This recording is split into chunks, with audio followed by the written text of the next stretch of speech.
Good evening. I'm Stewart Brand.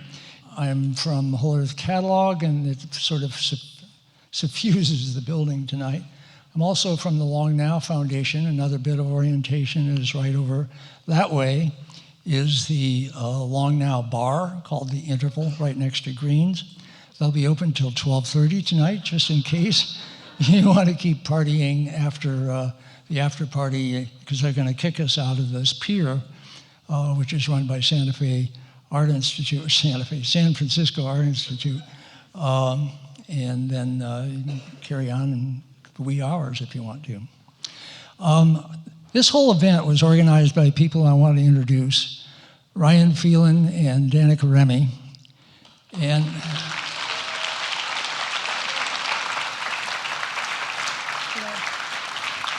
Ryan's the curator of Danica's development and maker happen of things, and you guys can probably explain a little bit of the house rules tonight. Do you need a mic? I don't think we need it. I think we're mic'd. Mic'd up. Yeah, we're mic'd. So thank you, Stuart, and welcome everyone to this evening's program. When we conceptualized what to do to celebrate the Whole Earth 50th, we thought, what could be better than 4 in-depth conversations? Now, they're kind of compressed into 25-minute segments, but we tried. And we wanted to take 4 really important themes from the Whole Earth Catalog. And you have that information in your brochure today, as well as bios on the speakers. So we're going to try to really run this as promptly as we can with my co-host here. One other thing, Stuart mentioned the after party, and just want to make sure everyone is thinking about making plans to come over at the end this evening and join the rest of the alumni that have been, honestly, partying all day next door. So, Danica, what else? And then I'd like to bring the volume down a little bit and remind everybody that we have 143 issues of Whole Earth Coevolution Quarterly and the catalogs on display. And it's quite amazing to walk the line from 1968 all the way to 2002 when we stopped publishing. And so I hope you'll enjoy the art, the covers, and the conversations about where you were when you read one of those or what you were doing at the year that those were published. I encourage all of you to hashtag Whole Earth 50th and hashtag stay foolish and stay hungry. And take no flashes in the theater, please. But when you get into the after party, we encourage photos all over the place. So please enjoy. And hashtag SFAI, our host for this evening, San Francisco Art Institute, who have graciously given us the atrium next door. So with that. See you guys in a few minutes. I'll be back at the end of the program. I'm just here one more second to introduce the first perspective giver on things. There's all these faux images of Earth. You know, that's a photograph, and that thing's just a fun ball. But it's best to hear from somebody who's seen it raw, the Apollo 9 astronaut, Rusty Schweickart.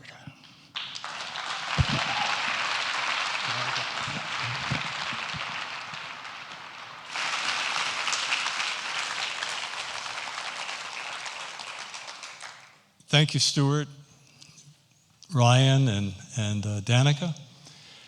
This is the 50th anniversary of the Whole Earth Catalog. It also is the 50th anniversary of human beings seeing that whole Earth with their own eyes in the blackness of space.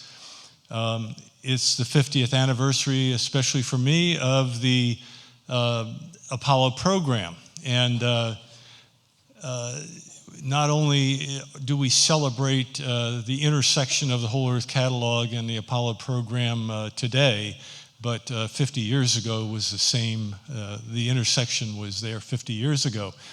It all started, the Whole Earth Catalog with Stewart and the Whole Earth, with Stewart stoned one day and writing this, this historic thing. Why haven't we seen a photograph of the whole Earth? And of course, Stewart then went around wearing a sandwich board, and we all know the story. I've always chuckled at that, but Stewart was not the first person who had the idea. Fred Hoyle made this wonderful statement back in 1948, And I think this is the essence of what we're really talking about today. Human beings have now had that view. And the first people who had it were, I got to go back one there. The first people who had that vision were the Apollo 8 crew as they went out around the moon at Christmas time in 1968. And this is what Bill Anders saw when he looked out the window, the real blackness of space, not with the Earth in the view or the sun, but just the stars. And that made a huge impression on him. This is a slightly different picture. When he looked at it another time, without the sun and the earth shine on the moon interfered with that, and he really understood the blackness of space. 3 orbits later, they went around the first 3 orbits going backward around the moon, and it was pretty boring watching the craters. But they turned around on the 4th orbit, and this was what the sight they saw coming over the horizon. This was the first time human eyes had seen this beautiful planet contrasted against the grays of the moon and the blackness of space. To me, this was the moment of cosmic birth, the moment when humans first left the womb of Mother Earth and moved out into the universe. This is historically the moment we're living it now. That's a moment of 10,000 years, perhaps for long now, or perhaps a few dozen years. But this is the important element. We are born out of the womb of Mother Earth. It is only as human life is born out of the womb that it begins to appreciate love and begin to take care of its mother. And we, as we move out into the cosmos, must both love and look back at and take responsibility for the mother from which we emerged. You'll hear that theme again and again. So this is our responsibility, and we must accept this responsibility as we move out into space. Thank you.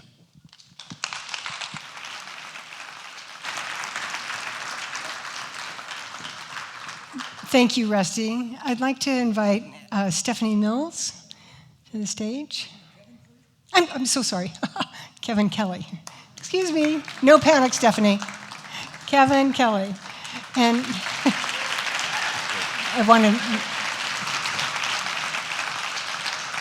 I just want to say, Kevin Kelly came on the scene in 1984 almost by mail order. Stewart was in a panic. He was in the thick of trying to do the whole Earth software catalog, and he'd been corresponding and exchanging columns with Kevin, and Kevin came to our rescue, and the rest is history. Great. Thank you so much. So I want to talk about the other part of what you see on the cover of the Whole Earth catalog. What you see, of course, at first is the whole Earth and that cosmic overview that Rusty just talked about, that almost transcendent view that you get of our own life.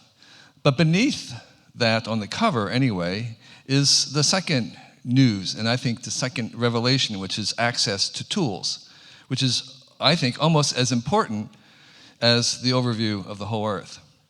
Access to tools connotates that you're going to do something with tools, and what we normally do with tools is make things. And so what I want to talk about is the connection between the Whole Earth catalog and the maker movement that we see today. And it was a very direct line, I believe. What the catalog was being used for in a lot of people was not necessarily trying to give them a new perspective on the environment or the planet, but they needed to know how to dig a well. They were going to go back to the land, and they needed to figure out how to build a roof, or they wanted to try to homeschool their kids, and they wanted some suggestions about curriculum. It was about how to do stuff, how to make things happen. And that how-to was what the catalog was selling, so to speak, in the very beginning. And it made a huge difference. I think many people can testify the fact that the Whole Earth catalog changed their lives, and they changed their lives because it told them how to do things that they didn't even know that they wanted to do. It told them how to do things they wanted to know how to do, but most importantly, it opened up this gateway to possibilities about things they didn't even know that they wanted to do. And I think that enlargement of the possibility space that tools bring is one of the great nudges that the Whole Earth Catalog made to our culture. It kind of opened up the possibility space. And so people like myself who encountered it for the first time said, wait a minute, you can actually, build your own house. You can actually buy dynamite and blow up a boulder. You can actually figure out how to have bees in your backyard. That's all possible. I didn't even think about that before. And now I have that possibility because I know that these tools exist. I know this information exists. And so I think there was this aha that the culture had where it was taking a long American tradition of doing things on your own, making stuff in basements. Anybody who grew up on a farm would realize that there were makers. The farmers are makers by necessity. But there's two things that were different this time. One was this enlargement about the kinds of things that you could learn how to do yourself. It wasn't just fixing farm machinery, it was learning how to pan for gold. It was learning how to program a programmable calculator. It was, it was learning how to knit in an old-fashioned way that had died out. All these things were now something that you could learn how to do, not just the things that your grandfather or grandmother knew. And secondly, I think it sped up, accelerated the rate of learning. And it accelerated it in a very major way where before, if you wanted to find out how to do something, it was almost impossible to connect with that correct information. Libraries were very, very small. Bookstores were pathetically understocked. There was simply no way to find out how to do these things. We don't really even remember how bad it was. And so this acceleration has only gained speed. So now we have the extension of the Whole Earth Catalog, which was the web, and then we have an extension of that web, which is YouTube. And I think as we look at this movement to take tools and to make things and to expand our possibilities, I think of no better example of the way in which the acceleration has happened other than the millions of YouTube videos of people who have taken what they know and they're sharing it and telling other people how to do what they have learned to do. And that acceleration is really, really underappreciated right now. It's massively important, massively faster than any way we could have imagined. And I think a lot of the stuff that we're seeing worldwide in terms of people making things, starting things, making things happen has been because the access to tools that the Whole Earth initiated has accelerated and expanded in the form of YouTube and has gone on to really change what we think about as culture. And as an indication of the importance of YouTube, I want to introduce the next speaker, who is a YouTube maker star. Simone Giertz is a maker, innovator, creator, inventor, who has a massive YouTube following. And she began a channel about what she called shitty robots.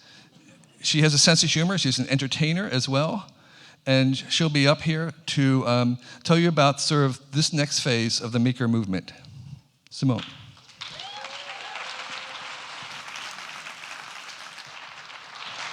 Hello. Thank you so much, Kevin. My name is Simone, and yeah, I'm a maker and inventor. I kind of go between the two titles, depending on what mood I'm in. I like inventor because it makes it sound like I'm in a cartoon. But I'm definitely a maker and part of the maker community, but maybe more so in maker entertainment. And I run a YouTube channel where I build different projects, mostly robotics, or that's what I'm mostly known for, shitty robots. And whenever somebody hasn't seen them and I say that I build shitty robots, they're like, don't talk yourself down. And I'm like, no, but they're supposed to be shitty. That's the whole point. So here, just to show you some examples, here's an alarm clock that I made to help me wake up in the morning.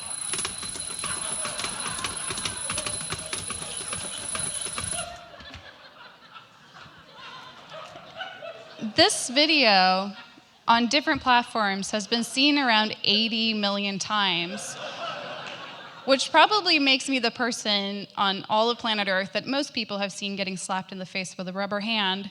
And I'm not sure what type of legacy that is, but I'll take it.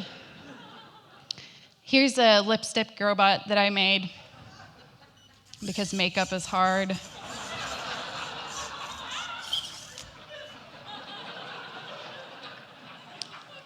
And here's a robot that I made to help me serve soup. This one takes a little while, so it's probably going to eat up the rest of my time here for the intro. But let's wait for the punchline.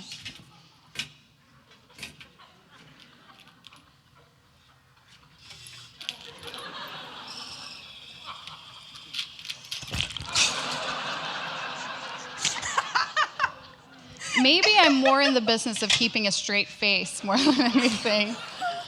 But yeah, without more further ado, let's bring Kevin Kelly back out.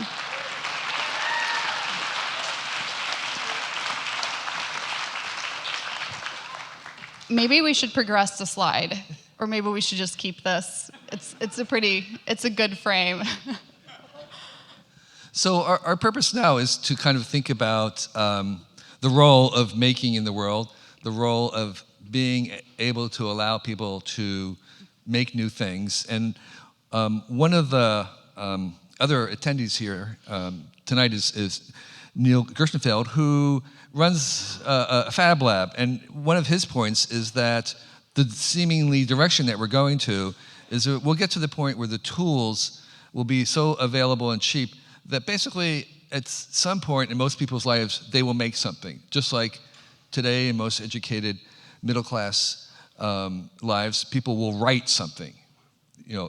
Writing in the past, 1,000 years ago, would have been an almost impossible thing for most people to do because they weren't even literate, and they had very little occasion to have to write anything. But now writing is a common thing that everybody does. And I think making is headed in that same direction. You won't make most of the things in your lives, but you'll make something at some point in your life.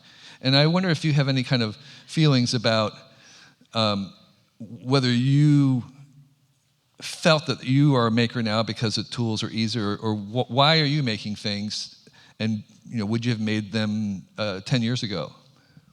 Well, 10 years ago, I was a teenager and not really interested in robotics. Yeah, I mean, I think definitely I so badly want the maker movement to be this kind of antidote to consumerism and be an alternative to, or instead of buying things, you make things, and instead of throwing things away, you fix things. But I've kind of been looking at the pattern of how I'm making, and I realized it's mostly just me buying a bunch of materials and tools.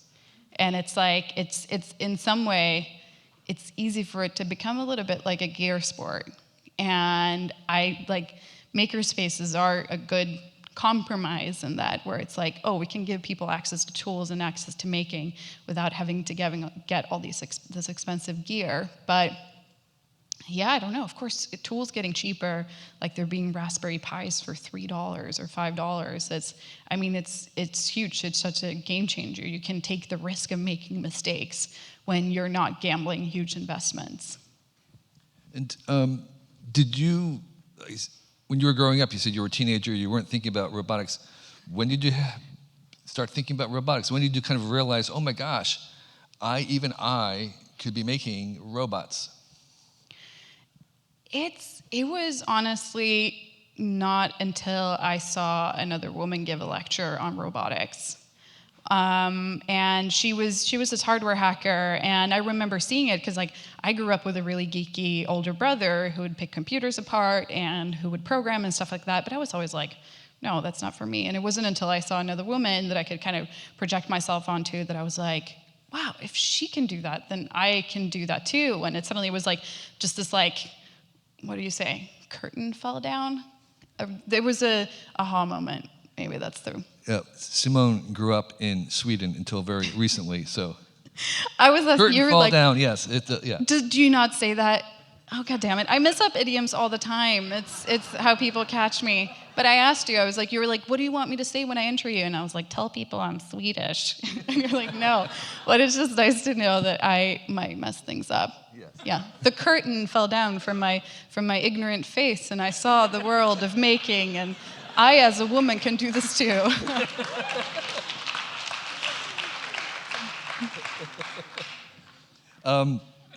So do you have any sense of like, do you wish you had access to more tools? What would you need if you could wave a magic wand to kind of make your life richer in terms of making things? Is it cheaper tools, more time, more information? Honestly, at this point, it's just more time. Like, that's definitely the limiting factor. And it gets to this weird point when you're like, I mean, I started my YouTube channel 3 years ago, and I was just like doing these projects for fun, and I started putting them online. And it's like grows to this point when you kind of start a company and you're like running more of a business where it's like, I don't have time to make things anymore. So I really wish that I had more time. Yeah. That's the biggest. So we should make a machine that made more time, right? Oh, yeah. That's actually, I mean, I feel like a lot of people have tried to attempt that, but yeah. I'll give it a go. But I'm kind of interested in, like, when did the word maker come around? Do you remember when people started identifying themselves as makers? Because now it's definitely a thing where people are like, I'm a maker. I actually think it was a marketing term devised by Dale Dougherty, who worked for Tim O'Reilly and wanted to do a magazine that was about like cool tools, about how to make stuff. And he came up with this idea of maker, and that seemed like it's like Wired. It was a really good name. It was really short, a few letters, and it kind of took off. So there was the Maker Faire, and I didn't really kind of talk about that lineage, but I think it was no accident that the Maker Faire and the Maker movement and the Maker magazine, it kind of all came out of San Francisco. I think there has been a long trajectory of making your own things as something that was sort of honorable, and I think there is a connection between the maker mindset and Silicon Valley, this willingness to do something on your own. And that was, again, the Whole Earth Catalog motif, which was do it yourself, start your own thing, do your own thing, and that has transitioned to the Maker, and I think it was at the beginning of Make Magazine. Yeah. I really like the term maker because as a YouTuber, people also call you a creator. So I'm both a maker and a creator, which makes me sound like I'm God, which is great. But you are, right? Also really humble, really humble. A humble God. A humble God. Like the lesser one, a little bit. Yeah. So I think, and I don't know about you, but I spend many hours a night watching YouTube videos about how to make things. I learned how to weld that way. I learned how to electroplate metals by watching YouTube clips, and it's something I could not have learned just reading a book. And I don't know, do you find the same thing? Are you learning how to do things on YouTube? Yeah, I mean, you turn to YouTube all the time. It's still readily available, and it's just crazy. And I feel like of course, it's like the issue of quality control. Like, how do you trust the people making these videos? But then you just read the comments, and if somebody is an expert and they're doing it wrong, like the first comment is going to be somebody being like, actually, it's called XYZ. Yeah. So are you finding that people watch you to learn how to make things? No. I'm Because that would be really scary. Yeah, but I'm utterly uneducational. But I mean, and it was kind of a choice that I made when I started my channel, because I was like, I started building these things as a way to learn, and a lot of people do tutorials especially around robotics and electronics, and I was like, I'm not in a position to teach people. Like, I'm a hobbyist. Like, I'm a happy hobbyist who happened to get a big audience. And I think there's a lot of people who do such a great job at tutorials. So I guess I could get away with saying that it might be inspiring. Yeah, I mean, that's something. Maybe somebody watches it and they're like, yay, I also want to build stuff. Or if she can do that, I can do better. It started as a compliment and then ended as an insult. I really like it. Great. No, but I feel like it's also, I mean, to me, like, engineering and approaching engineering is really daunting because there's a lot of, like, it's a scary process. It's something that's really scary to teach yourself and to take on. And also in engineering, there's a lot of, like, kind of expert culture. And for me, setting out to build shitty robots was a way to kind of, like, deflate that and be like, hey, I'm not setting out to be an expert and people can criticize me for building this project, but I was just doing it for fun. I just feel like you kind of want to avoid a culture where people are scared of making mistakes. Yeah, I mean, I think that's one of the benefits of your videos is that you allow yourself to make mistakes. You sort of celebrate, in a sense, things that don't work as a means to inspire other people to, make things that do work. Yeah, I hope so. Yeah. Or maybe it's just this is the start of the idiocracy. This is how it goes on. One of the things that I'm really interested in is sort of where this goes into the future and how the maker movement, how doing it yourself might continue to evolve and where it might go in another 10 years or 20 years. Have you ever thought about, well, if things continue the way they do in this world of makers and creators, in 10 years it'll be like what? Do you have a vision? I think it's more that, like, we won't do the same. I mean, now in school or in education, there's so much about learning a thing. And what I hope to see more is learning to learn, because now it's like things are evolving so fast. You can't really know everything or be an expert in a field because things are evolving really, really fast. So it's like you just have to know how to find information and how to figure it out and how to solve problems. So I hope that that's like, and that goes beyond the maker movement. That goes kind of beyond everything, just what it means to be human these days. Yeah, I would agree wholeheartedly. I think that the central curriculum of any kind of, say, high school level graduation would be knowing how to learn, and specifically knowing how I learned best. Knowing how each person to graduate with knowing how they learn the best in all the different situations. And that super skill of learning how to learn and optimize for yourself so that you knew exactly how you learn best would be really the thing that you want to graduate with. How do you learn best? Well, I think the thing about it is that it's actually, I've been searching and I've not found a single curriculum that teaches you how to learn, and none that teaches you how to optimize your own learning. And so we don't know. I mean, I don't know how I learn best. I would really like to know that, but I think that is the meta skill, that is the super skill that you would like people to graduate with. And I think it would take a lot of work. I think it would take a lot of teaching, testing, trying things, and training to be able to do that. So it's not something you could absorb by itself. I think it would be something, like a literacy that you would have to be taught and you would graduate with. And I think that would be the thing that schools should pride themselves on teaching, and really the only thing you need to do when you graduate. So instead of having, like, what are they called, like Myers-Briggs personality categories, you have learner categories. Yeah, exactly, right. And you're like, you're this type of learner. People are all different types of learners, and so you still have to learn how to learn in different situations, but you would understand how you learn best in those different situations. And that would be the ultimate maker skill. What is the thing you learned recently, other than welding?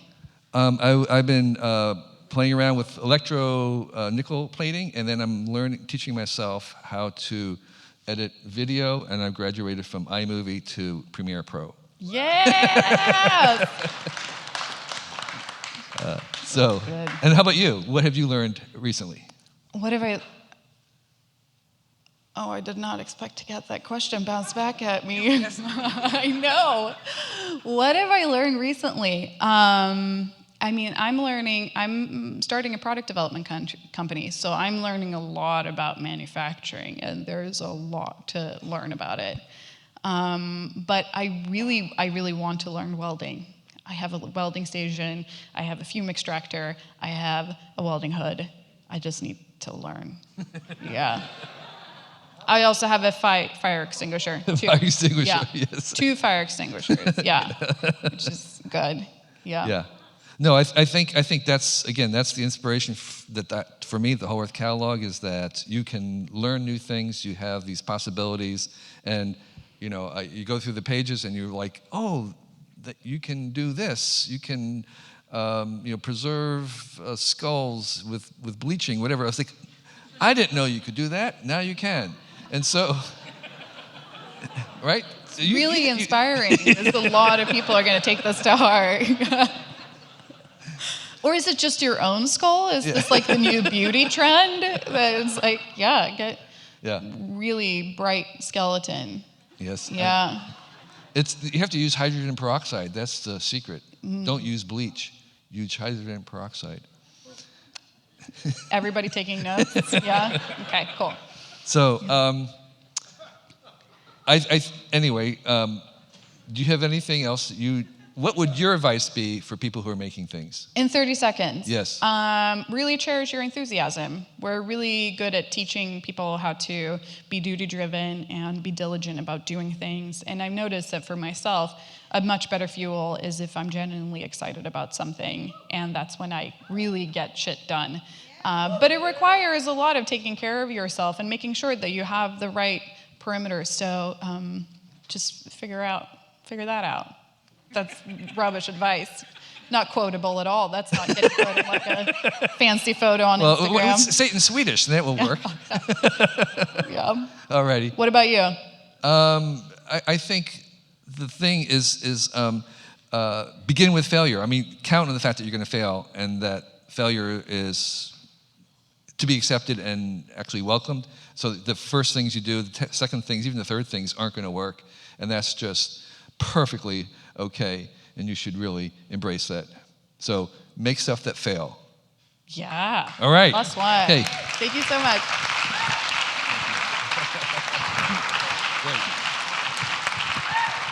Thank you, Kevin. Thank you, Simone.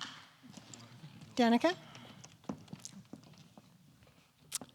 And next up, I'd like to ask Howard Rheingold to come up to the stage. I had originally met Howard in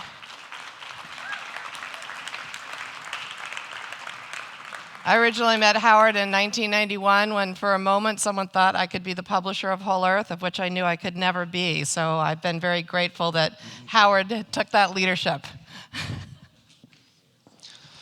So 1968 was the year that not only did the Whole Earth catalog first appear, but it was the year I graduated from college and headed out into the world.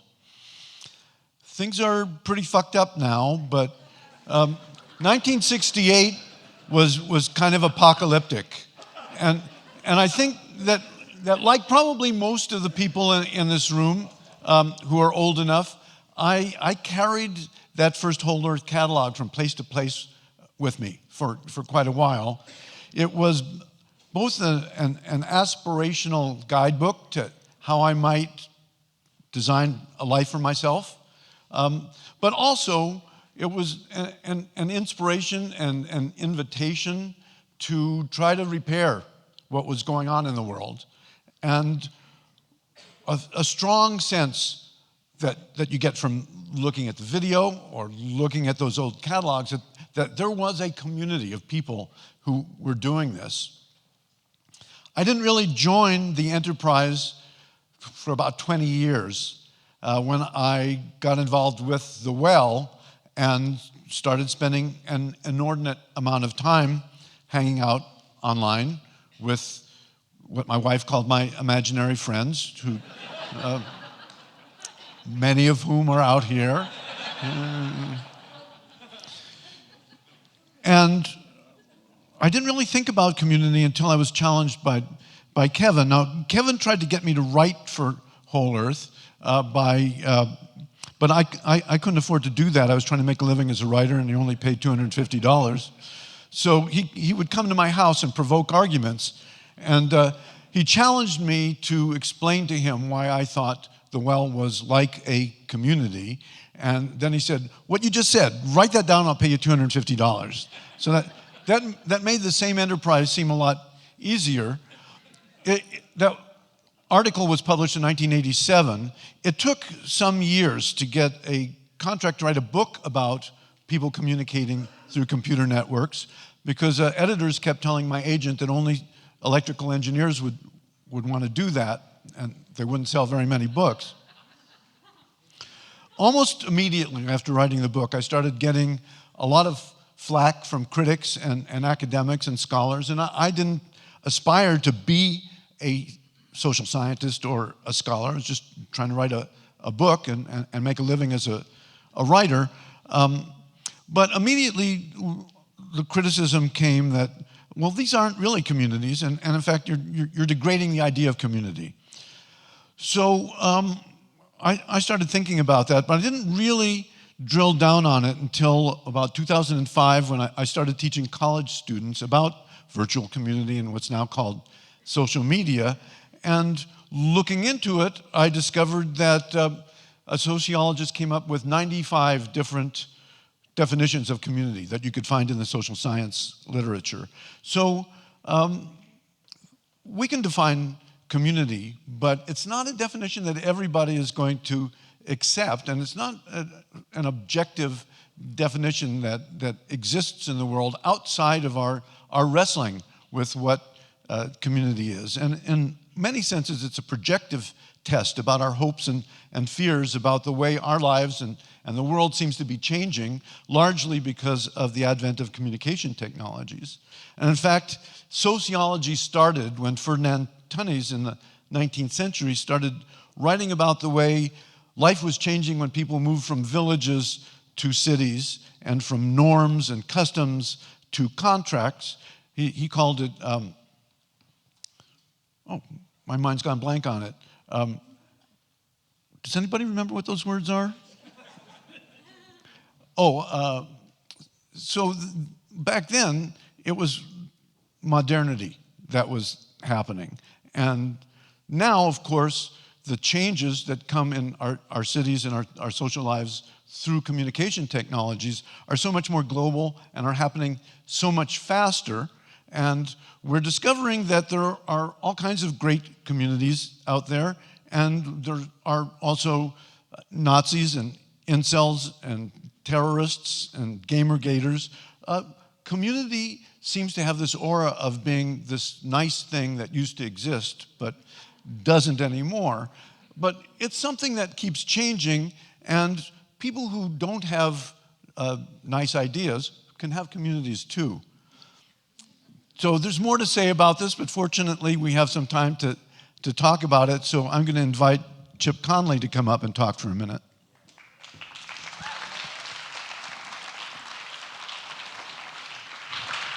I'm doing my best to keep up with Howard's wardrobe. Pretty impressive colors. And before I get started, I just want to say to Stewart, when I started my first company, Joie de Vivre Hotels, 32 years ago, the first thing I had in my business plan was start cheap, small, and local, which I learned from you, from Whole Earth Catalog. Thank you. So I'm going to take us back actually a lot longer. I'm going to take us back to 1910. E.M. Forster wrote a book, Howard's End, started the book with an epigraph, "Only connect." But what you don't know is probably a year earlier he had written a book, or written a short story called The Machine Stops. And The Machine Stops was all about how, in essence, it's basically where we are today, to be honest with you. It's how the machine actually became the intermediary in terms of our connections. So almost exactly that same time, Emil Durkheim wrote a book and coined a phrase, coined a term, collective effervescence. He studied religious pilgrimages and studied how communities came together, and what happened when communities came together around a certain mission is that their ego evaporated and a communal joy emerged. Well, I've experienced that at Burning Man for about 25 years. And I'm on the board, and as I spent more time imagining collective effervescence of a community, I spent a few years, created a website called Fest 300 that featured the 300 best festivals. Oh, thank you. Featured the 300 best festivals in the world. My job was to be the most interesting person in the world, to go around to all these festivals and experience collective effervescence in community. Now, I was doing this at exactly the time that URLs were awash in them, and yet people needed this IRL experience, the in real life experience. I saw that as a boutique hotelier here in San Francisco, where I connected our guests who come to our hotels with locals. We call it the Golden Gate Greeter Program, where we connected locals with people visiting the city. And then for the last 5.5 years, I've been at Airbnb with, helping the young founders steer the rocket ship, and in charge of community globally for Airbnb for those 5.5 years. And my role was to actually help bring an online community, especially our host community, together in person on occasion. And we did it exactly at Fort Mason, our first host community event in person in 2014. 1,500 hosts here, 6,000 hosts in Paris a year later, and then 20,000 hosts a year later from 110 countries. And the thing that I noticed more than anything was the idea that IRL and URL are not at odds. The idea of connecting with people online and then figuring out how to meet in person so our mirror neurons could dance together, which is something that's hard to do online, is what we have in for the future. And so the last thing I'm going to say before I bring Howard back out is I want you to close your eyes for a moment. Close your eyes. I'm going to do the same. And imagine when you hear the word community, what is meaningful to you around that word? What does it conjure up for you? What is it that community does? What community do you think of that actually brings a smile to your face and a spirit to your soul? And as you think about that community, ask yourself, is it in real life or is it URL? And with that, I'm going to ask you to open your eyes. And Howard, come on back on stage, and we're gonna arm wrestle about virtual versus in person.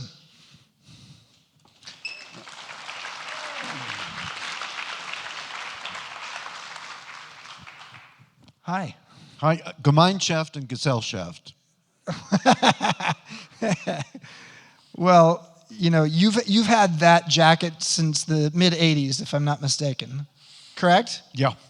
I wore it because it was in the film. And Yeah, exactly. So it still looks good. Cheers. So what are we going to talk about? We got a community here in this room, and they're in real life. The thing I would like to ask you is, what do you think about URL versus IRL? Is it a versus or is it an and? Is it, what do you think? well, one of the reasons I felt that the well was very community-like, and it's something that I think all of us still experience, is that we were able to connect with people that we either shared an interest with or sparked some kind of attraction that we might not otherwise have connected with. And many of those people remain imaginary friends. Some of them are on the other side of the world, but there is almost kind of gravity that draws people together. So I'd say that maybe more than half of the people that I know now are people that I originally met online. So, and you mentioned Burning Man. When and I guess 1994 and 1995, when a lot of techies started going to Burning Man, I remember people remarking that it wouldn't be possible without email, and that a lot of what brought that community together just had to do with the infrastructure for connecting people. When I started thinking about what was unique about this new computer-mediated communication, I thought, well, you can connect with people that you want to connect with even if you didn't know them. And it's a many-to-many medium. but at times, looking at social media and how we see these tribes who then are fighting with another tribe and frankly don't have necessarily civil decorum in terms of how they communicate. How do we solve for that? I mean, it's funny, other fact is it's the 50th anniversary of Mr. Rogers' Neighborhood. And like back then, I saw that I flew from Miami to San Francisco. I had a speech in Miami this morning, strangely enough. And I flew today and I watched that film on the way back. And it's interesting to look back to that era 50 years ago, Mr. Rogers and the neighborhood, the community.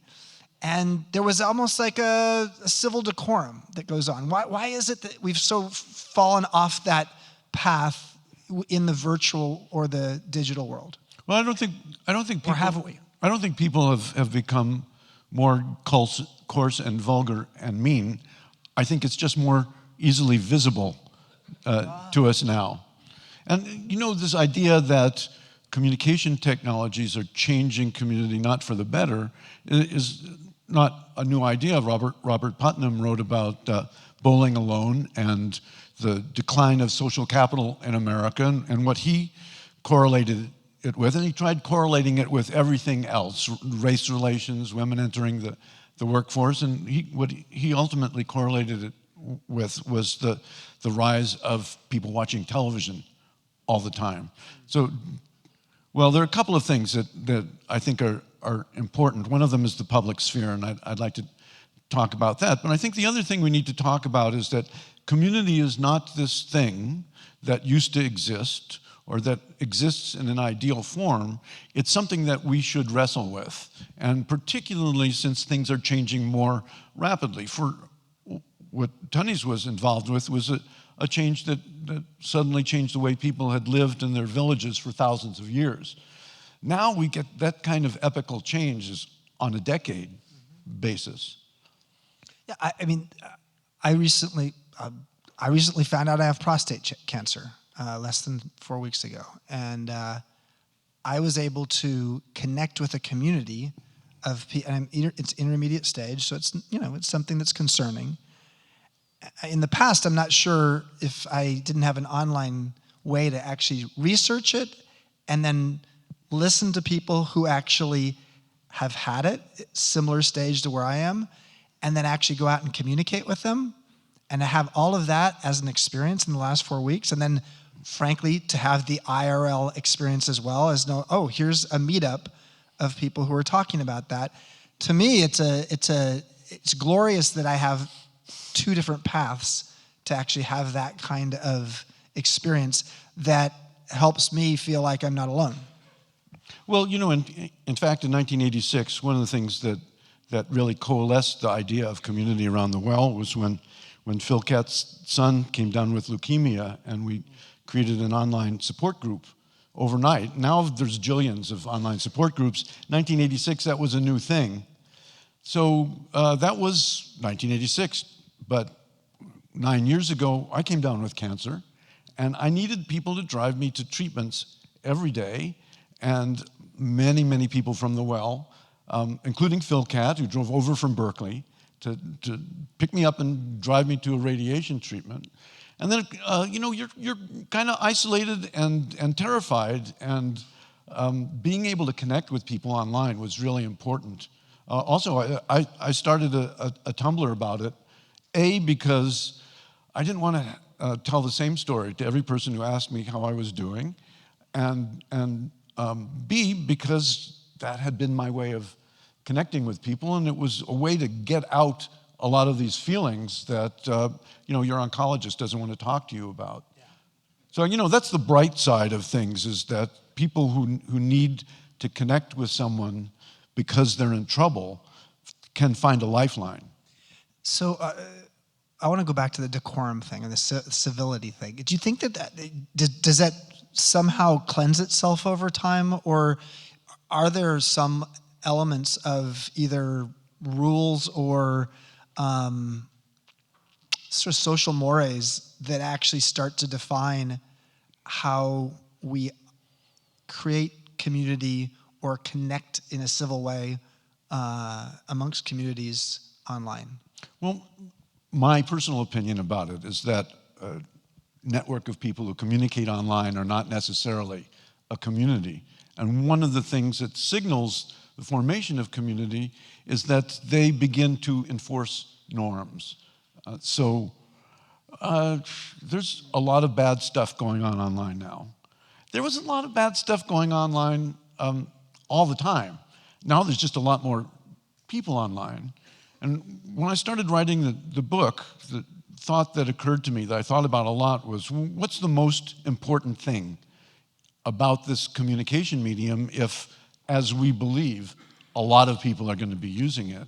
And that brought me to the idea of the public sphere that political philosophers had been talking about that I had not known about until I asked. And it's the idea that democracy is not just about voting for your leaders. It's about having a population who are free enough to communicate and educated enough to have conversations that form public opinion, and that public opinion would influence policy. And there's a lot of bugs in that, particularly these days. And I'd have to say that the critical uncertainty was, will the public sphere be improved by people communicating online? Will democracy be improved? Will individuals have more freedom? And I have to say that I don't feel very optimistic or hopeful about that now. But the difference between optimism and hopefulness is that hope is a choice. And so I think one of the things that everybody in this room can do is to think about how might we improve the public sphere. I don't know that you can do it in a top-down way, and I do think that education has a great deal to do with it, and our schools, our educational institutions certainly aren't meeting that challenge. So when I asked people to close their eyes, did you close your eyes? No. I didn't think so. So when you think of community, do you go straight to the digital side of it, or do you actually think of an IRL community, an in real life community as well? Well, you have to understand that I spent most of my life as a writer, and a writer is in a room alone, which I think was why it became so attractive to me to be able to communicate with people online. So I'm probably not the best person to talk to about that, but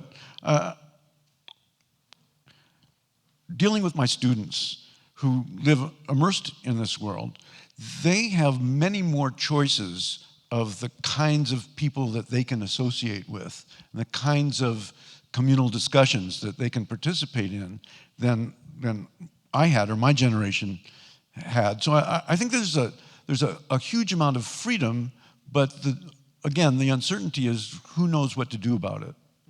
People stumble into places. It would be nicer if they could be more prepared. Got it. Any last thoughts, questions, comments? Well, the last discussion about learning, I think, has a great deal to do with what some of the positive potential of life online is. I started calling my classes co-learning communities, and I started calling my students co-learners. And that sounds kind of superficial, but it really had an effect on them. And one thing that the media that we have now provide is educational opportunities that we've never had before. Unless you were really a dedicated autodidact, you really had to go to school to learn things for thousands of years. But now I would say if you ask a 14-year-old, how would you learn to play the ukulele or configure a web server, they would say, well, I go to YouTube and search on it. Don't read the comments, but there's a lot that you can... there's don't read the comments. I've learned that one. If you learn how to not pay attention to the ugly stuff, there's a lot that we can learn together. I think the one thing that's sort of lacking, Kevin was talking about learning. How do we learn to be learners in community with all of these tools, with search and Wikipedia and YouTube and all of the social media for connecting with each other, if we're not the teacher? What if a group of students wants to learn together? And I think that we're going to see that develop. So I'll wrap up by just saying my experience in moving from being a localized boutique hotelier with a bunch of hotels all in a region to becoming a global hospitality called the guru in the company around hospitality and community, and to have that be in 192 countries taught me that it is definitely not a versus, it's an and. It's not, URL versus IRL. The opportunity for the web and for the connection with others and the efficiency of how you can find the people who can become your tribe is beautiful online. And then what it affords is the opportunity to create that community in person when you can. Again, if the person who you really relate to the most is in Iceland, you may not see them all that often. But I really have found on a personal level with this Airbnb community, the idea that you can actually create a sense of passion with people and then give yourself that opportunity to find the people locally that you can actually have the face-to-face in real life experience with. Because both of them, frankly, I think both of them speak to our humanity. The desire to actually discover people and the desire to deepen a connection with someone, which, at least from my perspective, happens more easily in person. I would just add one thing at the end that's advice for people online, which is I think one thing that would improve life online a great deal is that if a norm developed that it's okay to throw trolls out. That the First Amendment says Congress shall make no law, not let's let this jerk slap people around in my living room. And the number of people who will leave because they're offended by censorship is a fraction of the number of people who you never hear from because they don't want to stick their head up and have something thrown at it. On that happy note, we're done. Thank you, Howard.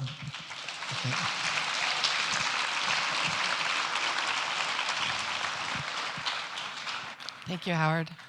Thank you, Chip. Well, we've gone from do-it-yourself learning and communities, both virtual and in reality. It wouldn't be a Whole Earth event without thinking about the environment. There's no one better to bring up that discussion than Stephanie Mills. Stephanie?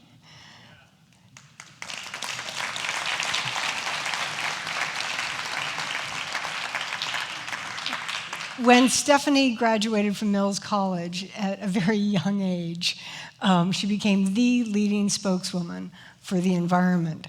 And in 1980, went on to work at Coevolution as part of the staff team. I'm going to just get you. You're live, right here. Thank you, Ryan.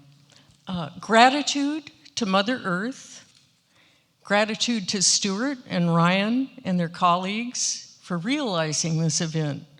Gratitude to Stephanie Feldstein for her partnership tonight. The image was taken this summer in a stand of old-growth white pine saved in 1973 from the chainsaws by a small group of thoughtful, committed citizens. The plants are bunchberry and Canada Mayflower. Gratitude to all those beings. Stewart, master of compressed utterance, asked for 5 minutes on the last and next half centuries. More than a tweet, less than a tome. 50 years is an eye blink, yet despite many good faith efforts at every level to prevent waste and ruin, the growth of industrial civilization has ravaged the earth, depleting soil, water, and biodiversity, contaminating the oceans and the atmosphere. In 1968, Paul and Ann Ehrlich dropped the population bomb. There were about 3.5 billion of us then, over 7 billion now. Contraceptive means improved while political calculation, cultural conservatism, and patriarchy hampered their widespread adoption. 60s timblers of revolutionary change cracked a few foundations. In 1972, from the Club of Rome, we got a world systems model forecasting industrial civilization's inescapable limits to growth. In 1974, Congress heard of M. King Hubbard's curve mapping the limits to oil production, the end times for a petroleum-driven global infrastructure. Big business as usual has continued. Critical thresholds have been crossed. A late-breaking discussion of degrowth is underway, but yet to reach a wide audience. A half-century ago, we thought about living more responsibly. Access to tools enlivened possibilities of household, homestead, village, and neighborhood self-reliance. There was hope of stalling the apocalypse juggernaut. There still may be. While at Coevolution Quarterly, best magazine that ever lived, I also worked on the next Whole Earth catalog. Its extensive reviews of essential means like hand tools and simple machines, how-to books for scores of timeless crafts, a spectrum of advice on farming and gardening, and astute reporting on appropriate technologies remain durable goods. Where I live, quite a few young hand makers, digital natives, cherish the catalog for its can-do spirit and for arraying the physical and conceptual tools they wield. They're flourishing while reducing their dependence on brittle systems and long lines of supply. What's coming? Possibilities I hope for, probabilities to dread. Possible, a renewed stirring of love for the earth, respect for and reciprocity with all beings. Both love of place and interest in nature stem from our long-time past, although these days they court struggle and grief along with authentic connection. They've got survival value. Belly botanists and bird nerds, frog counters and foragers begin as kids. They're the ones who grow up to be the Rachel Carsons and E.O. Wilsons, the water protectors at Standing Rock. Maybe you've got such a one. Hope so. In the chaos of our moment, perhaps a new understanding is imminent. A fundamental change of heart is needed, and there are harbingers, from the eco-pope to ecological restorationists everywhere. Animals of our kind are supposed to be uniquely moral actors. Now's the time to prove it. If our descendants are to inhabit a whole earth after this collision with ecological limits, we had best embrace virtues like Taoism's three treasures: frugality, fairness, and humility. We can polish up our capacities for neighborliness and mutual aid. We may be as gods, but we'll live best as plain members and citizens of our biotic communities. Thank you.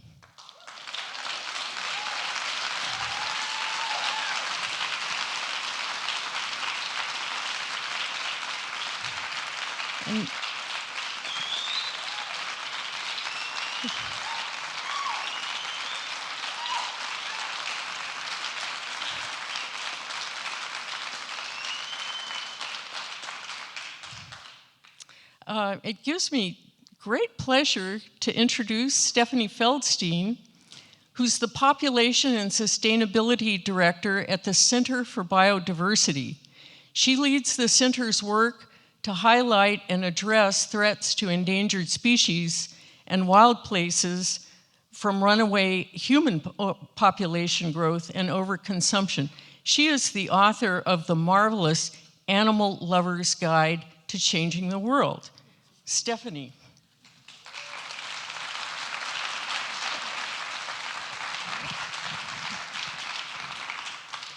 Thank you, Stephanie, and thank you all. This has been a really inspiring evening so far. And I want to talk a little bit about technology and environmental protection, because I come from the Back to the Future generation. In just a few decades, we've made astonishing advances in technology. We can all sit here and watch Simone's amazing robotics videos on computers in our pockets that we can charge with the power of the sun. It's pretty incredible. It's things we've only dreamed of in science fiction. And it really feeds this sense that someday, maybe when we have hover cars, the world will be different. And throughout my life, there's always been this deification of technology, this belief that technology will save us all, whether it's from our own mortality or from the damage that we've done to the planet. But there is no high-tech silver bullet that can change the realities of nature, including that we're a part of it and that it has its limits. Technology has done amazing things, of course, and I enjoy being part of the age of information and all that brings. And there's a long list of advances like solar energy and water purification and so many more that are a key part of mitigating the decades of environmental exploitation behind us. But technology alone isn't going to be our savior. It doesn't let us off the hook. And it's a tool, and not even the most important one. We don't need to wait for technology to save us, nor can we afford to do so. In 1970, Norman Borlaug, the man whose technology transformed agriculture, dedicated his Nobel speech to the topic of how the Green Revolution was never really going to free humanity from hunger until the people who worked to increase food production started talking with those working to decrease population growth. Because the real issue isn't that we lack the tools to solve the biggest problems that are driving the wildlife extinction crisis, polluting the environment, and putting our own species at risk. We have the tools. I mean, renewable energy technology has come so far that we can meet our needs without fossil fuels. We know that diets that are more reliant on plant-based foods than animal-based foods can cut the devastating impact of agriculture on our land, climate, and water. And we know that universal access to reproductive health care, education, and equality can reverse population growth. Of course, there is still room for progress in making these solutions more effective, efficient, and safer than they are today, but we don't suffer from a lack of tools. We suffer from a lack of language. We don't have the social discourse needed to increase access to these tools, to end overconsumption, to realize the limits of our planet, to realize the cultural shift that's needed for gender equity, for agriculture that supports all life, and an energy transition that's not only renewable, but just. And we also need to overcome the barriers of communication and privilege that are restricting the access to those tools. So in addition to those working on hunger and population, I'd also invite to Borlaug's table those who are fighting for justice and against poverty, and those working for a future where all species, including our own, can thrive on this planet.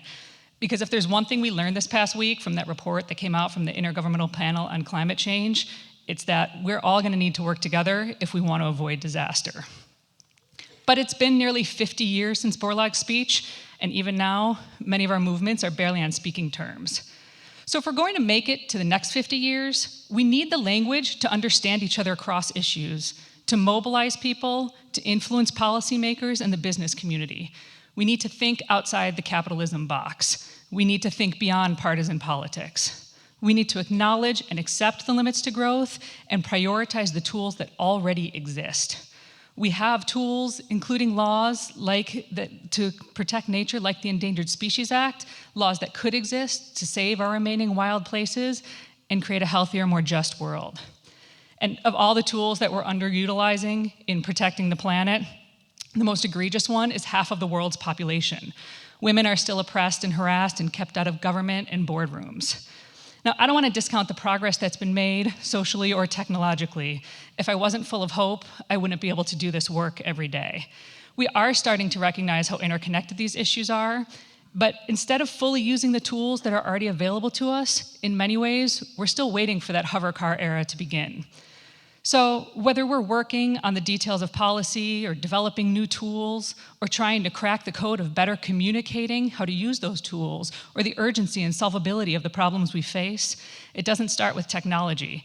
If we want a world 50 years from now that's better than it was 50 years ago, we must embrace the solutions that are in front of us and have been for years, starting with equality, dignity, and respect for nature and for each other.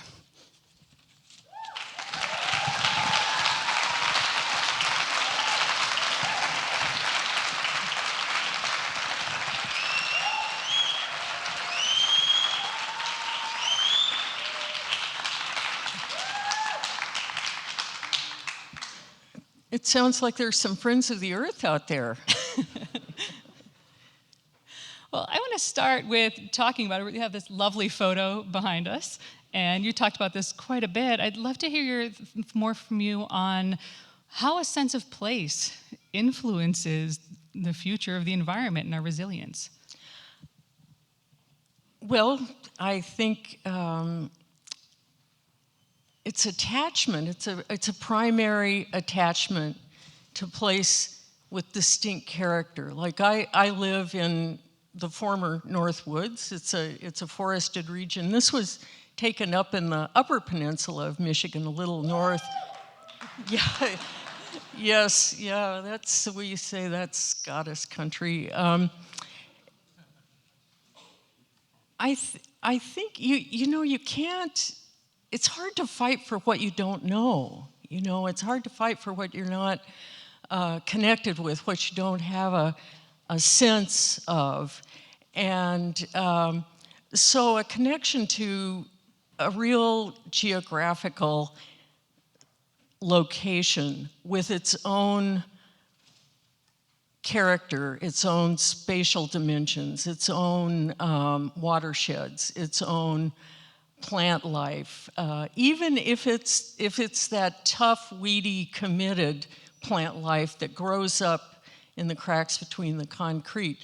I think that we need, my cohort needs, that kind of passion and attachment and physical connection. And also to resist just the homogenization of the planet, the stripping out of biodiversity, which you and your colleagues are working against so cannily, and just the reduction of everything to a kind of a slag of the Anthropocene slag.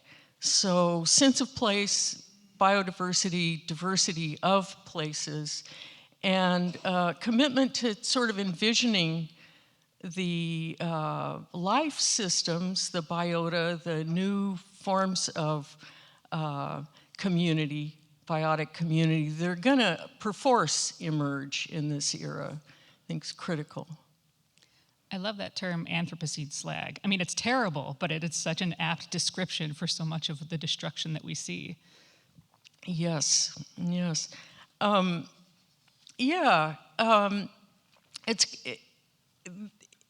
love of the earth, and any love, exposes you to the risk of sorrow as well as joy, and to behold what's going on the planet in terms of the extinction crisis. It will tear your heart out day after day after day. Yet, what's so remarkable is the long-term, long-haul commitment that people have to protecting the wild, to protecting wild lands, or to regenerating. I've been with bioregionalist friends here in San Francisco for the last several days and learned about projects here of native plant nurseries out at Hunters Point, with kids from that part of the city bringing back wildness to, characteristic wildness, particular wildness to this area. So it's indomitable as nature itself, and direct connection with that indomitability really infuses one with, renewed love of the earth. Yeah, I think that love piece is so important in our ability to keep on doing this work. it's interesting, one thing that we do at the Center for Biological Diversity is so every year all the staff gets together for a staff retreat where everybody gets to see each other in person because we're scattered around the country, learn about work, have all those important cross-program conversations, all of those wonderful strategic things. But also a feature of it has become the segment that we do where different people from staff get up and talk about what they love. And this is something that started a few years ago, and it's just become a really meaningful part of our time together because people can get up and talk about anything. It might be the species they're working on, or it might be their children who they're doing this work for. And I think that really helps us connect because sometimes we take for granted that those of us doing this work professionally day in and day out are passionate about it. But when we dig deeper from that, there really is that deep love for very specific things that we're fighting for. Yes. What would you say what being are you inspired to your work by? Well, I think my book kind of gives it away that I'm a lifelong animal lover. And it's kind of been an interesting progression for me because, I was that little kid who loved all animals, but I didn't grow out of it, I really grew into it. And as I learned more about different species, I was like, I love all of them, like don't make me pick one. And then as I learned that, I realized that, well, if I love animals, I have to love the places that they need to live too. I have to love wilderness, I have to want to protect wilderness. And one of the things that's been interesting to me as I grew older is that also extended to realizing that, we're a part of this world too. And that compassion toward humans and understanding where other people are coming from, as well as really thinking through what are some of these issues of equality and poverty and social injustices that we're seeing around the world, that's all tied into the fate of our planet and the fate of other animals as well. And so it's really kind of expanded, my compassion and my drive to do this work. Yes, there's no reason to assume a limit to compassion. I'm struck by the inclusiveness of more youthful and contemporary activism, that you are part of a synthesis now that's linking all of those concerns. This is a jump, but I don't want to neglect to talk about this.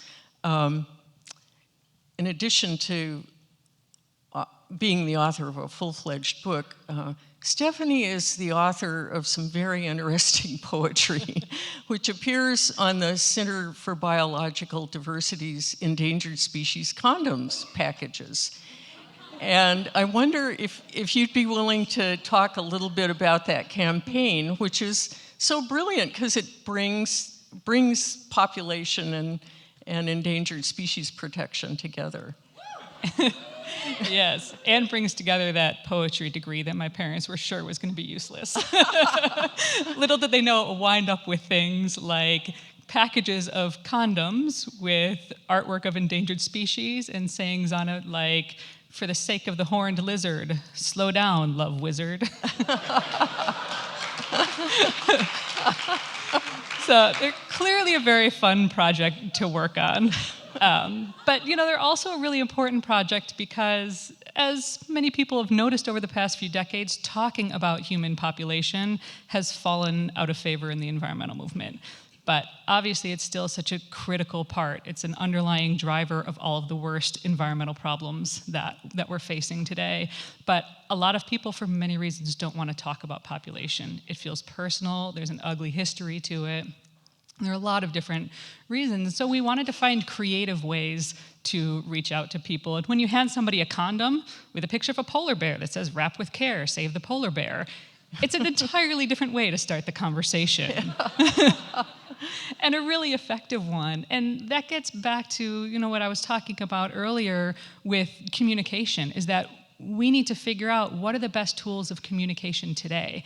And that changes, as we've heard from our other speakers throughout this evening, that's not a static thing. Is over time, the types of messages that resonate with people, the ways that you reach people change. And the endangered species condoms are just a great project to be able to bring this conversation that's become really taboo back to the forefront and in a way that's really accessible for people. It's a wonderful, wonderful campaign. One of my favorites was cover your Tweedle, save the burying beetle. The classic. In thinking about conversations and scale, you know, and resolving some of these terribly contentious issues, I live in a smallish community, and I wind up going to township meetings and face-to-face having disagreements about land use and just how we see living in a particular place. And so I wonder, you know, it's like maybe the reason we bank so heavily on technology to save us is that well-meaning attempts at social change often go astray. So, you know, how important do you think are factors like scale and locale in making the shifts to equity, justice, and more sustainable provision? I think the other thing about social justice is that it's hard and it's a long process, and that can get really frustrating because these are problems that we want solved yesterday. And what technology promises is a shortcut, but the thing that we need to be aware of is that shortcut getting us where we want to go. You know, when you look at things like if you think about where we started with Norman Borlaug's technological advances and what that promised for higher agricultural yields, that was at a time where you fast forward to now, and I don't think he was envisioning a world with twice as many people where we still have massive, you know, numbers of people who are going hungry every day, and the middle of this country has been turned over to GMO monocrops. So that didn't really get us where we wanted to go. And when you look at agriculture, it's a great example to get to the point about scale and locale, is that, you know, if we were thinking about agriculture in, you know, in more of a localized and diversified way, we wouldn't have this GE monocrop problem if that's where we were going into valuing it. And I think the other thing, you know, another metaphor for this is if you think about technology as being a hammer, it's great if you have a nail, but not everything is a nail. And I think we really need to respect the cultural and ecological diversity of different places and different communities, and not strive to create one solution that's going to work everywhere, but really to look at how do we make change at the local level, and how do we create these models that can be adapted as needed to different communities. Yes, yes. Relocalized to where? You know, I am very interested in the transition movement, transition towns movement, because a great many folks anticipate a world where there's a lot less traveling and transport and a lot more local self-reliance, local production for local needs, and also a regaining of the ability to discern between wants and needs, and to address meeting basic needs locally. So enhancing life in those locales includes regenerating the surroundings, the natural surroundings. Absolutely, and I think that one of the other things that we get from local communities is these more integrated solutions. I know that you live in a community with a lot of makers, and you know, we've talked a little bit that in villages around the world, they're finding solutions that are trying to address healthcare as well as local economic issues and environmental sustainability all together. And I'd love to hear your thoughts on how that plays into this bigger picture. Well, it harks to bioregionalism, which for decades has been saying we need to regenerate local cultures and to reclaim some of the long-time human endowment for healthcare, natural provision, and tutorial relationships with other beings. So we sort of shorted out there for a second. Are you hopeful that that reclamation is happening? Yes, yeah, I do. I think that common ground can be literally common ground. The land under our feet, and in my case, the forest that we love, and learning how to sort of use it and inhabit it on a long-term basis. I mean, another hot button issue, hard to talk about, is carrying capacity, and which is something that needs to be raised in all our discussions of how we inhabit life places. Yeah, absolutely. That's the one thing with technology is we've tried to cheat carrying capacity, but in the end, as we're finding out every day now, it's not a thing that we'll succeed at. Alas. And on that Time's note, up. thank you all. Thank you.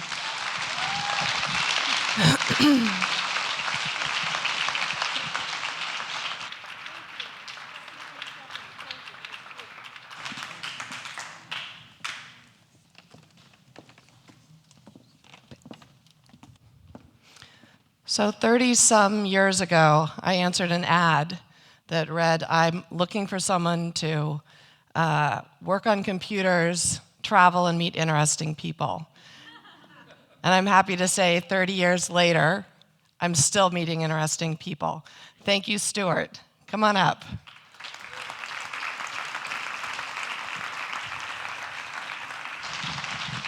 Thank you, Danica. Let's see. I actually have slides. There's a kind of a reframing, I hope, going on today in relation to Whole Earth. And it's getting over the sense that somehow this is, the Whole Earth is Stewart Brand. And I'm, sort of the founder and editor of the Whole Earth catalog, blah, blah, blah. And I will say some things about what people come to and talk about. But everything since the Whole Earth catalog, I've co-founded. And I noticed as I look back more carefully at the original Whole Earth catalog, it was co-founded, especially with Dick Raymond, who died a couple years ago, who ran what John Markoff calls a nonprofit incubator, one of the earliest incubators in Silicon Valley. The sign over his desk said "Fail Young." I did a fair amount of that working with him, and then happened to have a success. And I realized he really, really was a co-founder of Whole Earth Catalog. And if you look at me in context of the reality of what it takes to put out, in this case, a Whole Earth epilogue in 1974, and that's just half the people that worked on it. There's some of the rest of the half, and many of these folks are in the other room, and I'll help you meet them later. And even the earliest Whole Earth catalog that we did in a garage up on Skyline Boulevard was a lot of people.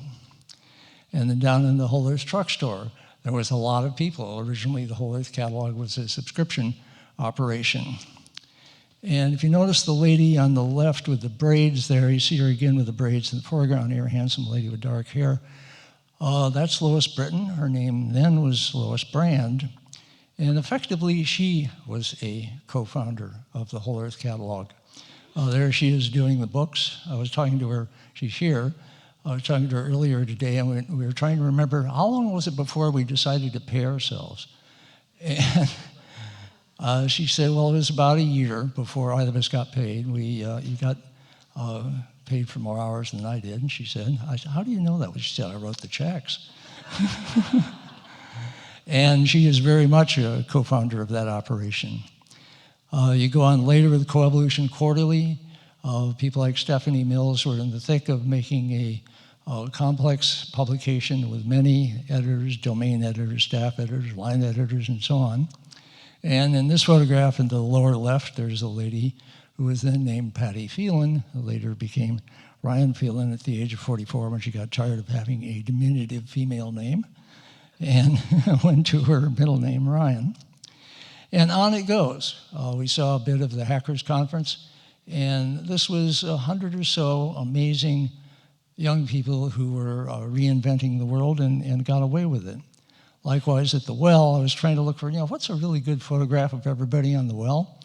And there you have John Cote and Cliff Figalo with leadership on the left. Gail Williams should be there.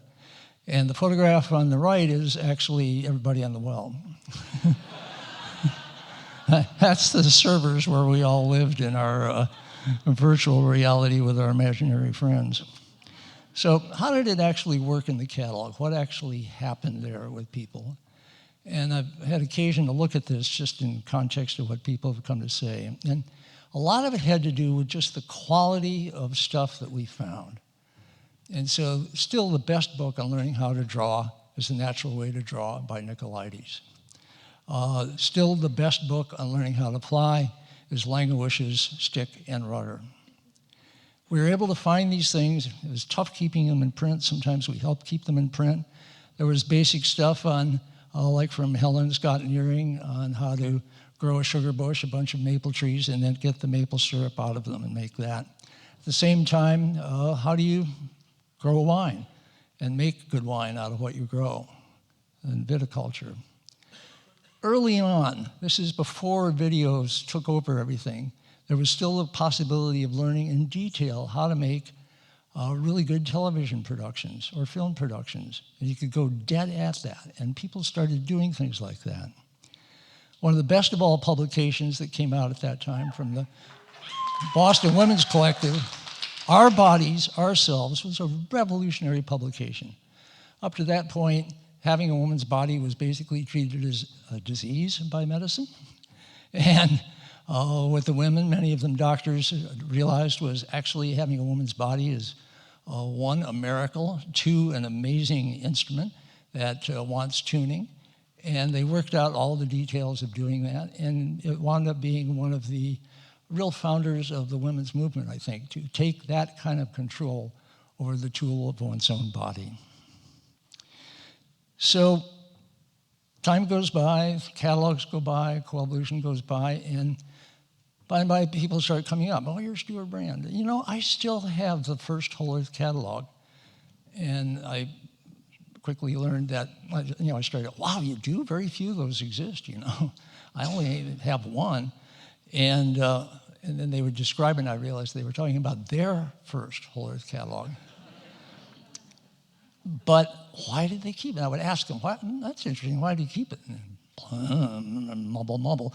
But then they would go on and say, well, you know, that catalog is what got me the hell out of Indiana or Arizona or northern Dakota maybe. And what it was for them a window on a world that their small community was not giving them at the time. Or they would say things, you know, it's really what got me started with making guitars. It's what really got me started with music. And that's been my profession ever since. I remember, you know, I guess the Whole Earth catalog really set my life in the direction it went. Well, you know, they're thanking me. I feel like I should be thanking them. Because there is this gratitude that goes on. And what is the gratitude actually about is what I've been asking myself. I think it's about people getting not just permission to do stuff, to try stuff, to take over their own life, carry on, get the hell out of Indiana or do things. It was an encouragement to do that just because here's, as was mentioned earlier by Kevin, all these tools, and you get a sense of, my God, there's lots of different doors. And I can peek through a bunch of them, and some I might just kick open and go try it and see if it actually connects with the world or connects for me. That one didn't work, but that one does. And that one, and then it leads to these other things. And so when Steve Jobs said it was the Google 35 years before Google, it was sort of the internet before then, in the sense of that there's this array of possibilities that open out in front of you and that invite you into them. And so I regard this as a form of conferring agency. Agency is freedom and independence. It's a sense of, I can do stuff. I can do basically whatever really interests me. And the Whole Earth catalog was focused on the freedom of the individual. What's the opposite of agency? The opposite of agency is basically victimhood.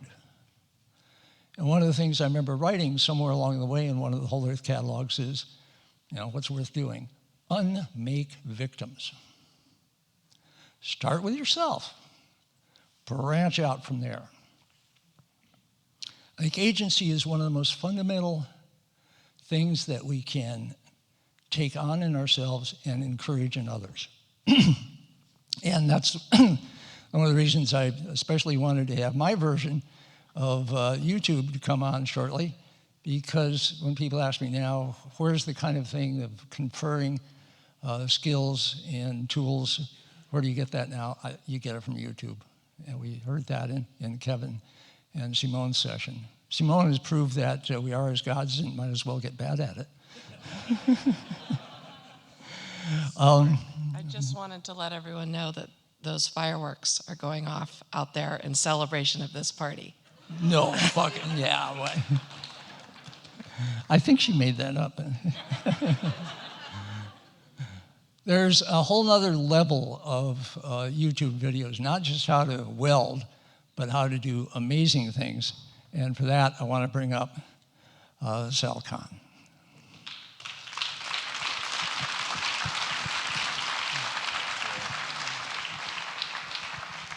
Thanks, Stewart. Really, really honored to be here.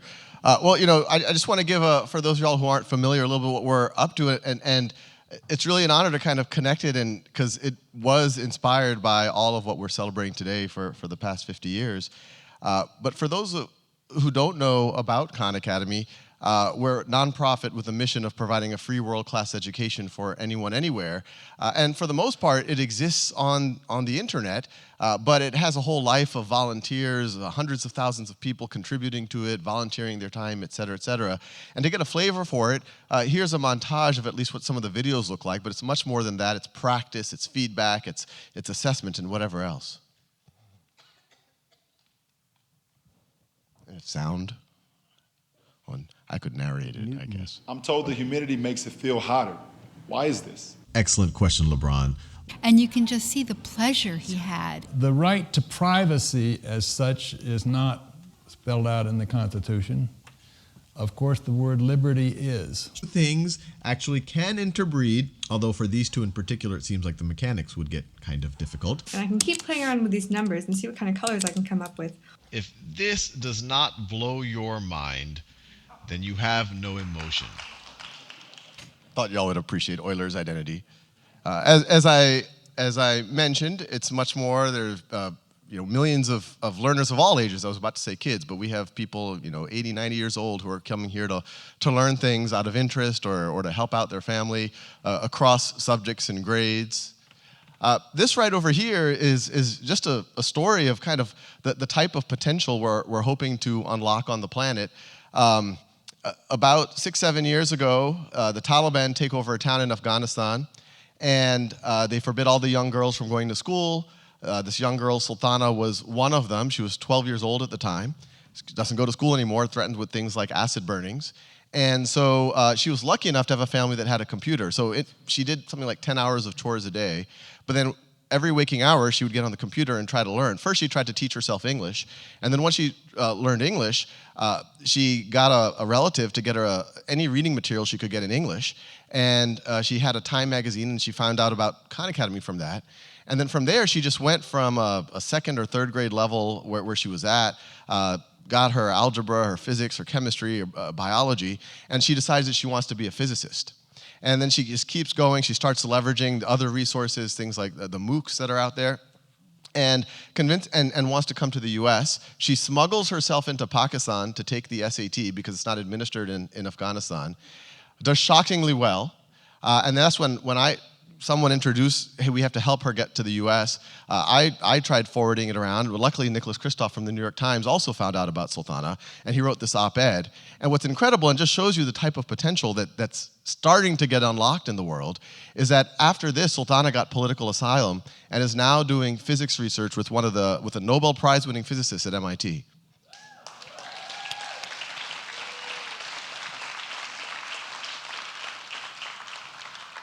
Oops. And so you can imagine that let's see, does this, let me have it over builds for me. Okay, here. So you can imagine that, this could be happening all over the planet, and it is on some level. These are all pictures of the resources being used everywhere. And this was work done by other NGOs, volunteers. Probably the most exciting one, really in the same vein as Sultana's story, is the one on the top right. This was about 3 years ago. I got these photographs, and I got this letter from the young woman on the top right. Her name is Zaya. And then she said that she really enjoyed the resources, and I immediately assumed that she was middle class. She actually sent a video testimonial. Her English was quite good. She clearly had access to the internet. But then when I read the email more closely, it turns out that there was a group of engineers from Silicon Valley who were using all of their vacation time to go to Mongolia and set up computer labs with internet in orphanages. And what you see there, those are the orphan girls in Mongolia using Khan Academy, and Zaya was one of those orphans. And what makes this story neat, kind of like Sultana's story, is that Zaya has now graduated from high school and is now the #1 contributor to Khan Academy in the Mongolian language.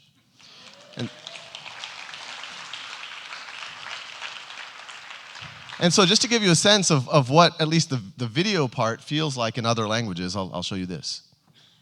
Me comí 2 cuartos de pizza. L'hypoténuse commune, ok. 7, 13, 15. और मैं इस हाथ से इस block को धकेलने की कोशिश कर रहा हूँ इस डायरेक्शन में. توجد قطعتين من معدن النحاس والزنك. P R به توان 2 ضرب داره. כי הנקודה שבה שוק הסיום של הזווית חותכת את מעגל היחידה. ili muweze kuelewa na kuweza. Into yokuqala kufuneka siyazi kukuba kubani 16/16 1'e eşittir. Muitas e muitas outras coisas importantes. I'm Zaya from Mongolia. Your videos are so interesting and funny. Make more lessons. I watch that when I get lazy. This is kind of the start of what we're trying to do, and really just with all of the thousands of stakeholders now, Khan Academy is clearly much more than just me. Really in the same spirit of the Whole Earth Catalog, empower every person on the planet and try to make education really like clean drinking water or basic shelter and just a human right. And so with that, I'd love to... Oh, great. Oh.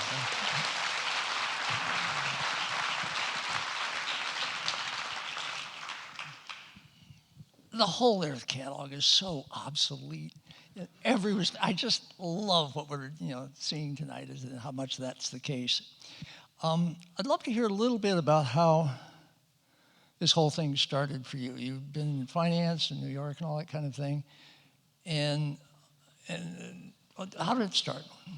Yeah, and some folks might know the backstory, but my original background was in technology, but then I ended up working as an analyst at a hedge fund. Okay. And then I had just gotten married. My family was visiting me up in Boston, where I was working, and it just came out of conversation that my 12-year-old cousin who was visiting, Nadia, was having trouble in math.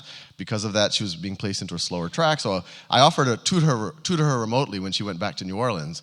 And so I started working with her. Long story short, she kind of finally learned unit conversion, which was holding her back. So wait a minute, how heavy a mathematician were you at this point? How what? How heavy a mathematician were you? Oh, I was pretty intense. In fact, that's selfishly part of the motivation was, most of us in our day jobs don't get to go really deep into the academic stuff. Mm-hmm. And so it was almost, I liked revisiting all of that. But I was a pretty big math nerd in high school and college. And yet you're teaching this kid really, really fundamental, geometry? What were you guys doing, algebra? Well, it started with Nadia, and this is pre-algebra, unit, very basic stuff. One thing led to another, and Nadia started to really accelerate. Then I started to work with her younger brothers, and word gets around the family that free tutoring is going on.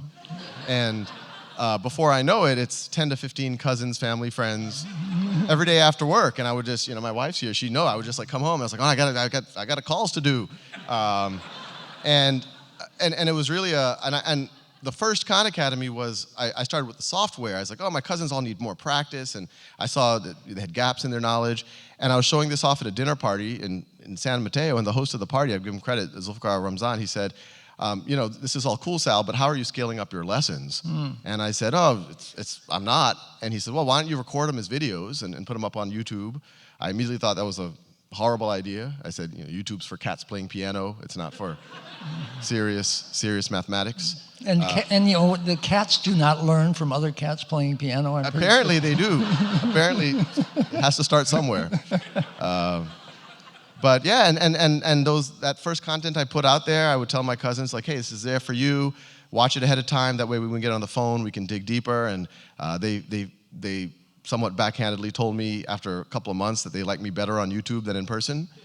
And I took it as positive feedback, and I kept going. And soon people who weren't my cousins were watching, and it, very similar story to what we heard earlier. Kind of took on a life of its own. And around 2009, I couldn't focus on my day job anymore, and we set it up as a nonprofit, and here we are. So teaching math's a little different than teaching welding. I think it's not so much a show and then do alike. There's a lot of sequential stuff you have to get before you get the next stuff. And how does that play out? How do you make that actually go forward? I think yes and no. I think that's probably part of the problem of how traditional education handles math or frankly science, is that they kind of teach it as a series of things to know or as a series of steps. And for sure it is that, but there's a certain art to it, and there's a certain, and I think it was luck, frankly, that first content I was making it for my family. And so I was very, we've been talking about being open to just showing mistakes. So there's a certain charm, I guess, of some of the early, and even now, where I would actually try to solve the things in real time. They weren't planned.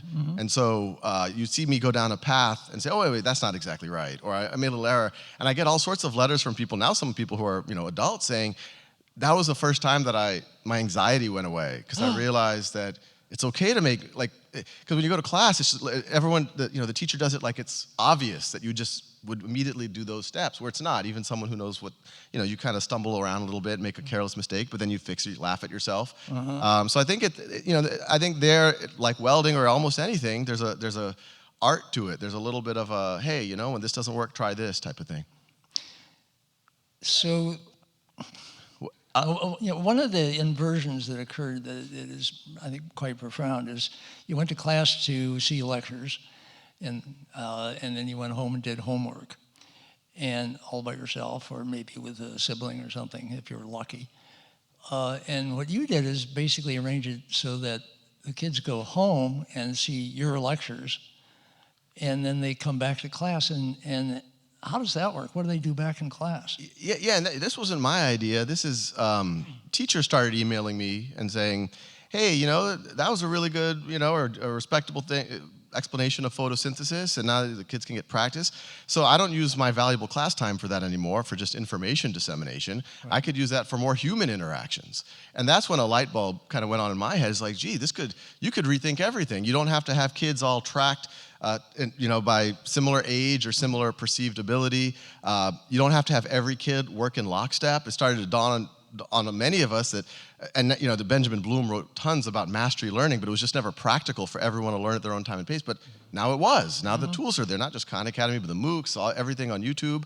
And so it was really learning from the educators telling, and this has always been happening in humanities seminars. In humanities seminars, the teacher doesn't read to you. They ask you to do the work ahead of time so we can be humans when we come to the classroom. But strangely, in a lot of STEM type subjects, it wasn't the case. So you started out in STEM, but then you moved in the direction. I took your thing in the French Revolution. I was reading a novel about the French Revolution. I thought, let's see what these guys are doing on that. And it was a neat little half-hour thing that you did. Well, yeah, no, and that's part of the selfish motivation for me is I get, as part of my job, is I get to dig deep into things that when you learn it the first time in school, you're under pressure, you don't have to, and I'm like, I want to learn about the French Revolution, and now I have a medium to say, oh, that is cool, and I can show that, and hopefully there's some people like that, because it's not coming from someone who just has known this stuff for 30 years at like the back of their hand. It's someone who's discovering, and we kind of discover things together.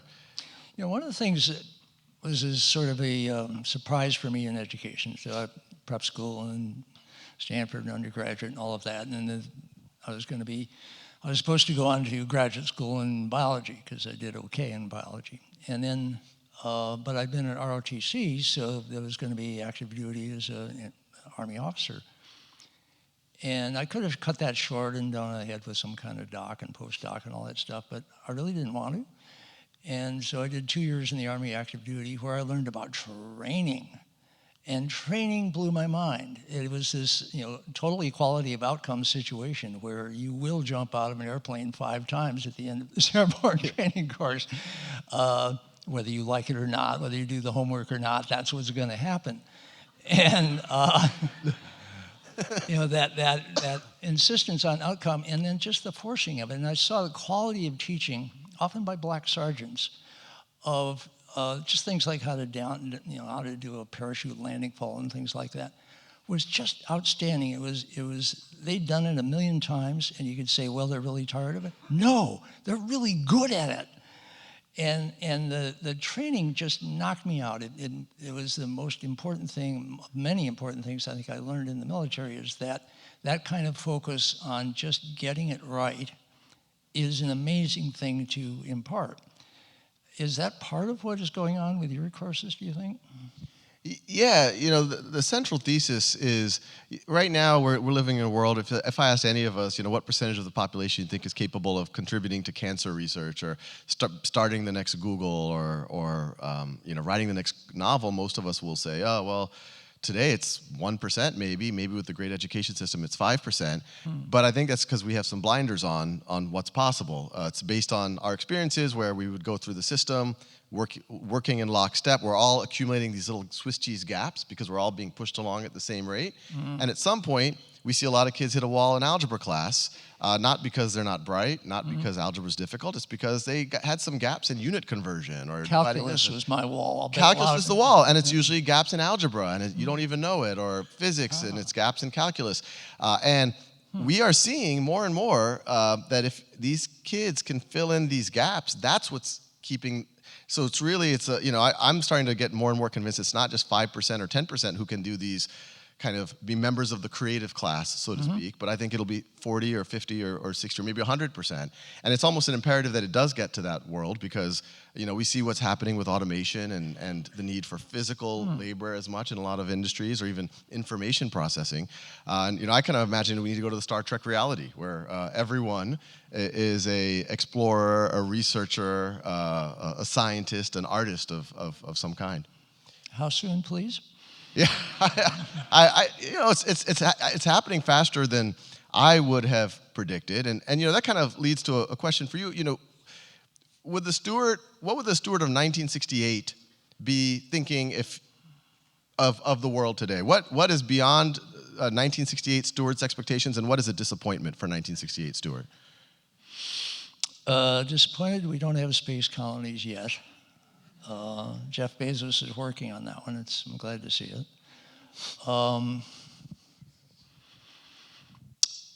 Surprise and delight that the population, which had been a major issue at that point because it was so steep, is leveling off pretty quickly. Thanks mainly to basically our bodies ourselves. Thanks mainly to women really getting control of the reproductive capabilities and also taking on things like writing poetry on condom packages.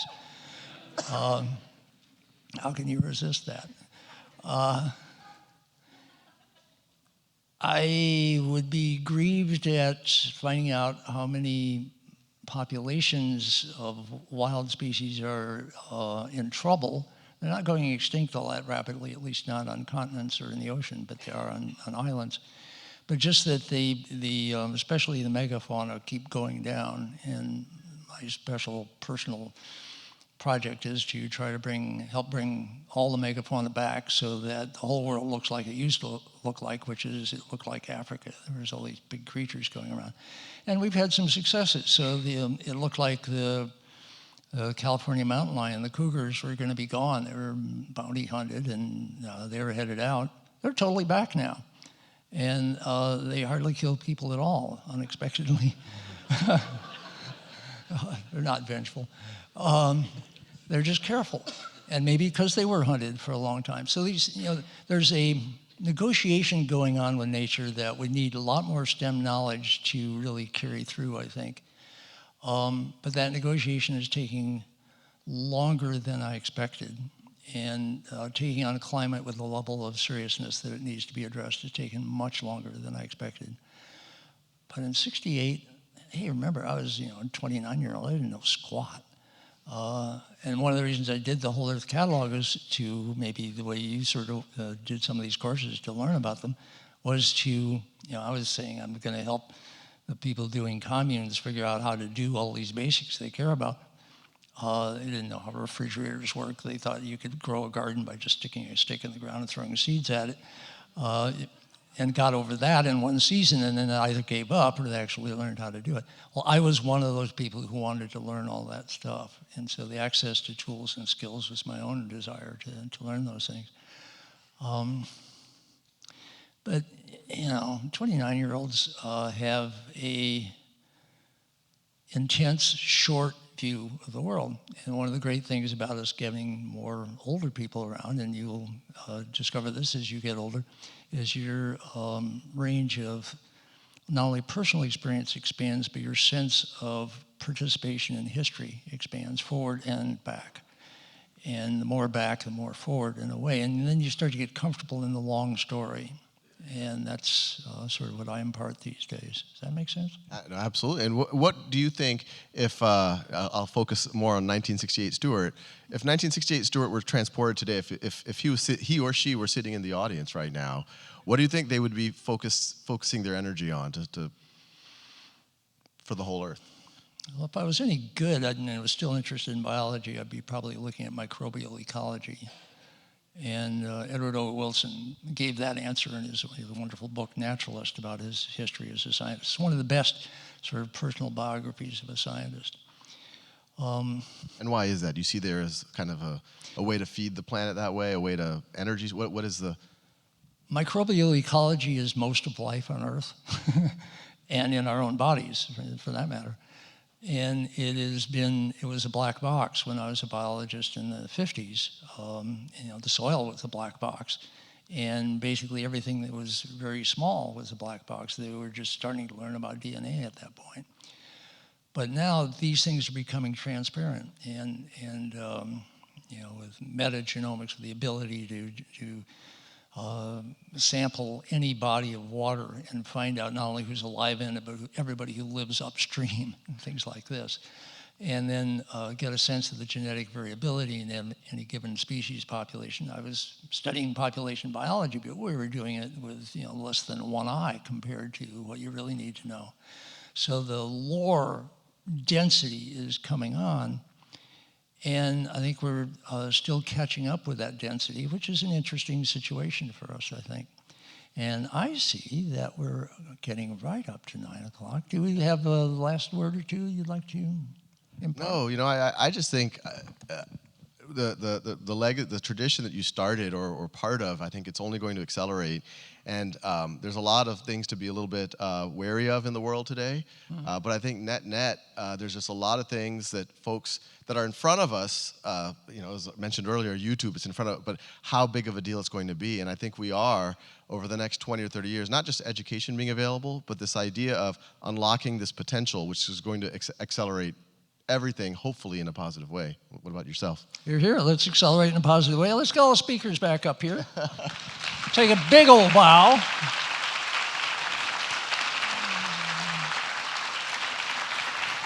Special thanks to Ryan Phelan and Danica Remy, who curated and organized this thing and all the stuff that you're going to see shortly. Thanks to the speakers. Thanks to you, the audience.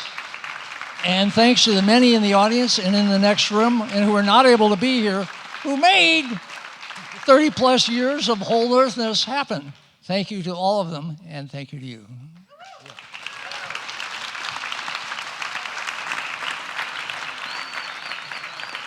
Huh? And I just want to remind everyone that this evening was really made possible by a lot of very generous sponsors who helped make the alumni come together, to make this program come together. Wired Long Now has been an incredible support. Ken and Maddie Dykewald, Juan and Mary Enriquez, Stewart and Ryan, Gary Ostrom, and Peter and Kathleen Schwartz. They really were the ones who made it all possible for this evening to happen. So I'd like to also say thank you to them.